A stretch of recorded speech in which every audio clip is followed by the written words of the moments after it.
Baik pemirsa TVR Parlemen dimanapun Anda berada, seperti diketahui bahwa pemerintah berencana untuk melakukan rekrutmen P3K sesuai dengan jumlah database yang sudah dihimpun di tahun 2023 lalu. Nah, terdapat sejumlah 1,7 juta honorer yang terdata yang kemudian nantinya akan diangkat menjadi pegawai ASN melalui P3K. Lantas Komisi 2 sebagai mitra dari Menpan RB dan juga BKN tentunya punya peran yang andil besar terkait dengan rencana kebijakan tersebut. Nah, lantas sampai sejauh mana persiapan pengangkatan P3K tersebut? Saat ini kami sudah bersama dengan Wakil Ketua Komisi 2 DPR, yakni Bapak Junimart Girsang dari fraksi Partai Demokrasi Indonesia Perjuangan. Bapak, terima kasih atas waktunya, Pak. Pak, terkait dengan rencana pengangkatan honorer ini menjadi P3K, lantas apakah ke depan ini pengawasan yang mungkin dilakukan Komisi 2 terhadap hal ini, supaya mungkin kemudian tidak ada lagi penyelewengan-penyelewengan yang mungkin bisa ditemukan, Pak?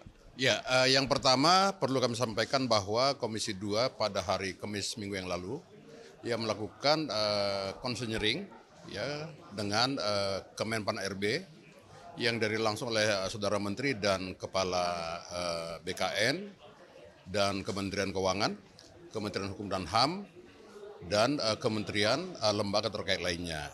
Nah, yang kedua, hasil dari konseling tersebut disepakati dan memang harus dilakukan sesuai dengan pasal 66 Undang-Undang ASN bahwa semua tenaga honorer yang non ASN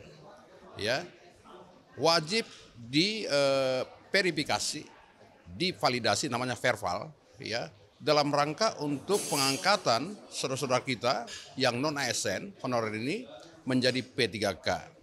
Terlepas dari itu penuh waktu atau paruh waktu.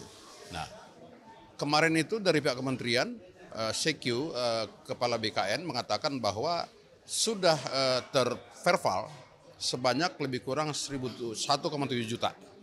1,7 juta dan mereka akan bekerja terus sampai paling lambat akhir Desember yaitu 24 Desember 2024 sudah harus diangkat secara resmi dan sudah mempunyai NIP untuk para tenaga honorer ini.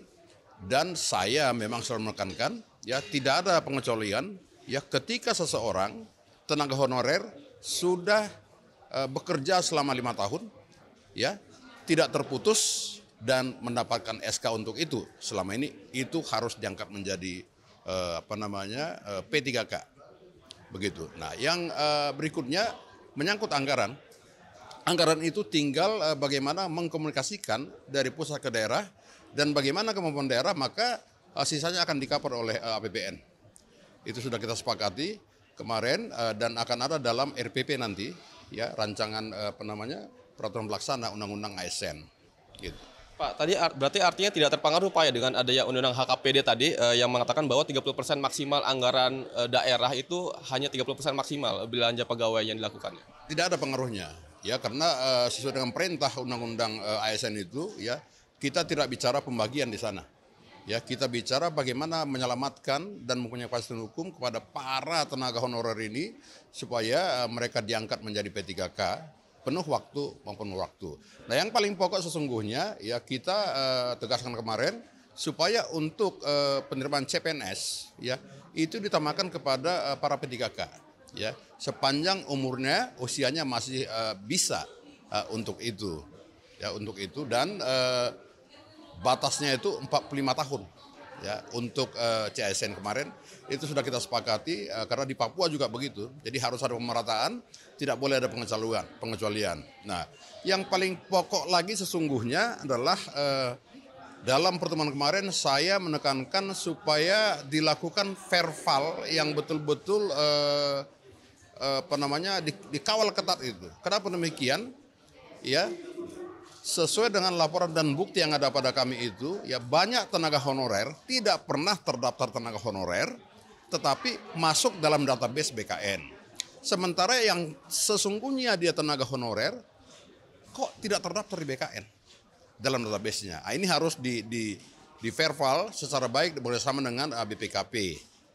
Dan mereka sudah lakukan itu, tetapi karena banyaknya ini, tentu secara bertahap akan dilakukan, saya kira. Baik, Pak, terima kasih atas waktunya, Pak. Terima kasih. Kembali ke sini. Baik pemirsa, demikian wawancara kami dengan Wakil Ketua Komisi 2 DPR, Bapak Junimart Girsang.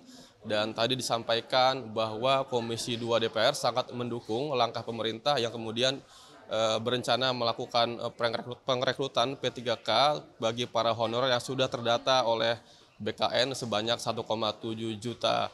eh, Nah, selain itu juga disampaikan bahwa Komisi 2 akan terus memonitor pelaksanaan rekrutmen P3K ini supaya bisa sesuai dengan apa yang disyaratkan, dan juga secara teknis tadi disampaikan verifikasi faktual juga diminta untuk dilakukan secara serius dan detail agar tidak ada lagi kecurangan-kecurangan yang ada dalam proses penyeleksian calon P3K ini. Baik pemirsa, demikian yang dapat kami laporkan. Kembali ke rekan kami di studio.